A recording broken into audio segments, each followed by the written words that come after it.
Alex and I had been best friends since high school.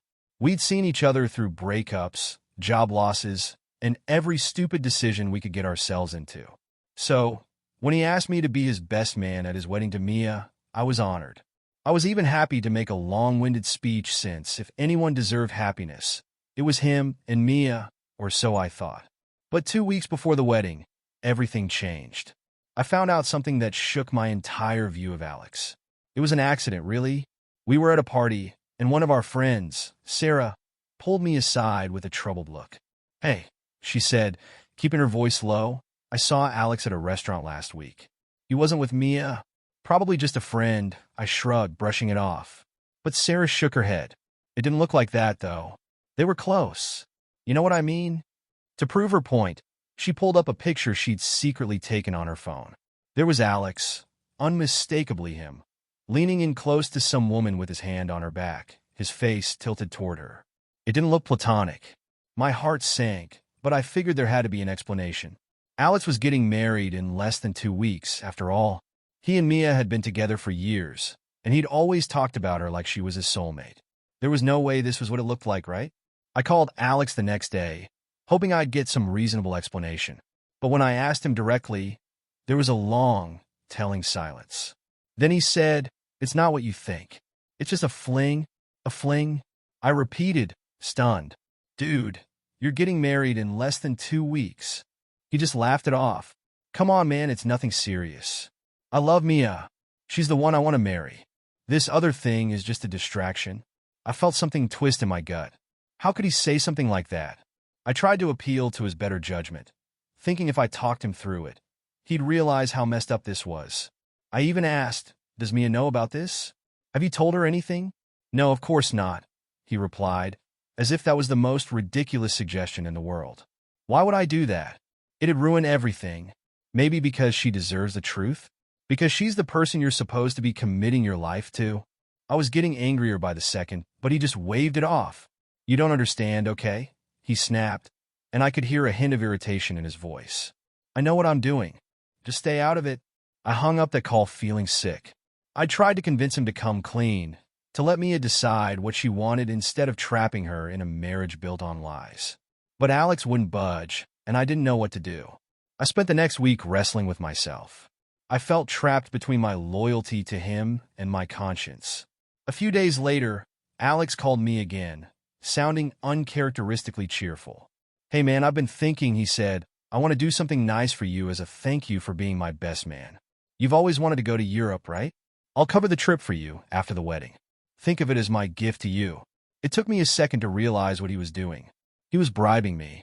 He knew I was uneasy, and instead of trying to fix the mess he'd created, he was offering me a trip to keep me quiet. I felt a cold wave of anger wash over me. "Alex, are you trying to pay me off?" I asked bluntly. "Oh, come on, don't be so dramatic," he chuckled, acting like it was all a joke. "It's just a gift. You deserve it." "Look," I replied, my voice tight, "I'm not comfortable lying for you, especially not about something like this. You owe Mia the truth." He laughed, this time sounding harsher. "Wow, you're acting all self-righteous now? Don't pretend you haven't made mistakes too. I've kept plenty of your secrets over the years. What about that time I covered for you when—" "Don't even go there," I snapped, cutting him off. "This isn't the same, and you know it." "Well, maybe you should think about that before you do something you'll regret," he said, his voice cold. "I'm not asking you to do anything hard. Just stand there, smile, and let it happen. You're my best man, for God's sake." After that, I knew I couldn't let it go. He wasn't going to change his mind, and he was making it clear that he'd go after me if I said anything. I felt disgusted, but I couldn't ignore what I knew. The wedding day came, and I still hadn't fully decided what to do. I kept going back and forth in my mind, but when I saw Mia walking down the aisle, radiant and full of love, something clicked. I couldn't let her walk into this blindly. I tried to speak to Alex one last time before the reception. I pulled him aside and said, "This is your last chance. Tell her the truth before things get worse." He just rolled his eyes. "If you say one word, you'll be sorry. Don't test me." His arrogance, his entitlement, I couldn't take it anymore. When it came time for my speech, I decided I had to let the truth out, even if I had to do it carefully. I raised my glass, took a deep breath, and began. Alex and Mia, you're both amazing people. Marriage is about trust, honesty, and respect. It's about knowing someone fully and letting them know you, no matter how hard that might be. I hope you'll both keep that in mind as you start this journey together. I could see Alex's jaw tighten, but I ignored him. Afterward, Mia pulled me aside, a worried look on her face. What did you mean by that? She asked, her voice trembling. I took a deep breath. Mia, I think you deserve to know everything about the person you're marrying. You might want to ask Alex about the past few months. She looked at me, then glanced over to where Alex was talking with his family. She had that look of someone who was piecing things together, and I felt a pang of guilt, but it was too late to back down. She deserved the truth. Later that night, I heard yelling coming from their suite. Alex's family must have found out because they approached me with outrage, blaming me for the chaos. His mother, who'd always treated me kindly, glared at me, practically hissing, "How could you do this to him? To us? You've humiliated everyone." I tried to explain, but she wasn't interested. "Alex is a good man," she insisted. "You're the one who's jealous. You just wanted to ruin his happiness. How dare you?" Some of our friends backed me up, but most of Alex's family turned on me completely. Alex himself refused to speak to me, his face red with fury every time he saw me. They all acted like I'd shattered some fairy tale when, really, I'd just exposed the truth. A few days later, Mia contacted me. She thanked me, but I could tell she was heartbroken, numb from everything that had happened. She didn't say much, but her eyes said it all. She felt betrayed, and nothing I could say would make that pain go away. I tried to talk to Alex afterward, hoping we could patch things up. Somehow, but he wasn't having it. He was angry, not at himself, but at me, claiming I'd ruined his life, that I was the worst friend he could imagine. He even said he wished he'd never met me. In the end, I lost him as a friend, and his family has refused to speak to me since.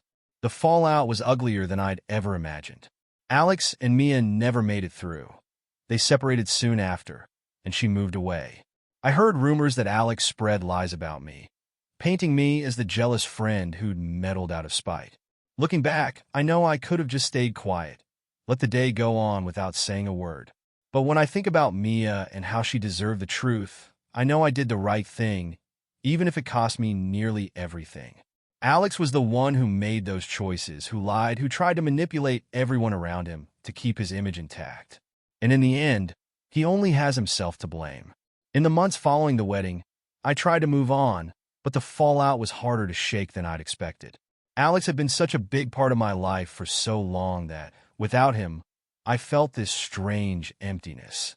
Everywhere I went, there were reminders of the years we'd been friends, restaurants where we'd grabbed dinner, bars we'd hung out at, even the local park where we'd played soccer as kids. Meanwhile, Alex's family didn't hold back on their bitterness. They spread rumors, painting me as the villain. They claimed I'd sabotaged the wedding out of jealousy, that I'd never wanted Alex and Mia to be happy. Mutual friends who hadn't been at the wedding heard stories that twisted the truth beyond recognition, that I'd made up the affair, or even that I'd been in love with Mia myself. I got cold shoulders from people I'd once trusted and whispers behind my back from people who didn't know me at all. Every time I tried to explain, it just seemed to fuel the drama. But through all that, there was one person who stayed by my side, Mia. After the initial shock, she reached out to me and thanked me again for what I'd done. We met for coffee a few times, and she told me how grateful she was for my honesty, how she couldn't believe that she'd nearly married someone who'd been lying to her so completely. It was like living in a dream, she said one afternoon, stirring her coffee absent-mindedly. I kept thinking he was this amazing guy, someone who'd always have my back. I never thought he'd betray me like that. She looked down, her face clouded with pain. You were the only one who cared enough to tell me. Everyone else was either too scared or too selfish. It was a painful conversation, but I felt some relief in knowing that at least Mia understood why I'd done it. Our talks became regular, and over time, Mia started to open up about her own feelings of betrayal and loss. She'd left her job and moved to a different city, trying to rebuild her life from scratch, but she was struggling. Her trust in people had been shattered, and she admitted that she'd never fully forgive Alex for what he'd put her through. As we spent more time together, we formed an unexpected bond. We became each other's confidants, helping each other heal from the mess Alex had left behind. But even with Mia by my side, the loss of my friendship with Alex weighed on me. I kept wondering if there was some way I could have handled things differently, some way I could have saved our friendship without betraying Mia. But every time I replayed it in my mind, I came to the same conclusion. Honesty had been the only option. Alex had left me with no choice. One night, I got a call from an unknown number. I answered hesitantly, only to hear Alex's voice on the other end, slurred and shaky. "You think you're some kind of hero?" He sneered, clearly drunk. "You ruined my life. You turned everyone against me." I felt a wave of anger, but I kept my voice calm. "Alex, I didn't ruin anything. You did that yourself." He laughed bitterly. "You think you're so righteous, don't you? Like you're better than me. It's not about being better. It's about being honest," I replied, my patience fraying. "You lied to her, you tried to bribe me, and then you threatened me. What did you expect me to do?" For a moment, there was only silence. Then, he muttered, "I thought you were my friend, and I thought you were a decent person," I shot back. "Guess we were both wrong." I hung up and felt an odd sense of closure. I knew then that whatever friendship we'd had was dead. Alex wasn't going to change or take responsibility. His pride and entitlement were all he had left, and I couldn't be a part of his life anymore.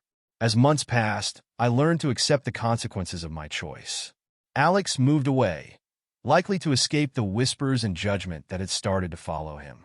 His family remained hostile, but over time, I stopped caring what they thought. I'd done what I believed was right, and I stood by it.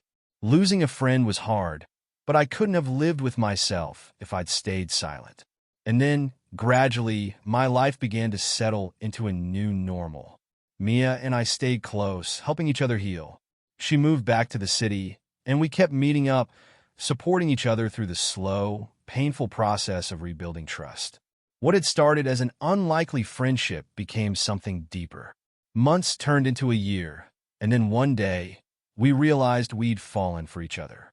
It wasn't something either of us had planned, but in a strange way, it felt like the most natural thing in the world. We'd been through the worst together, seen each other at our most vulnerable, and somehow, in all that, we'd found something real. When we finally told our friends, there were mixed reactions. Some people accused us of getting together out of convenience or revenge, but Mia and I didn't care. We'd been through too much to let anyone else's opinions affect us.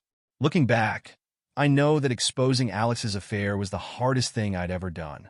It had cost me friendships, my reputation with some people, and even part of my own peace of mind.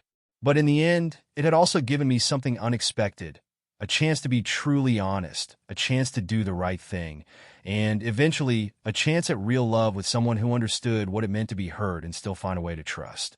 So, if anyone asks me now if I'd do it again, my answer is yes.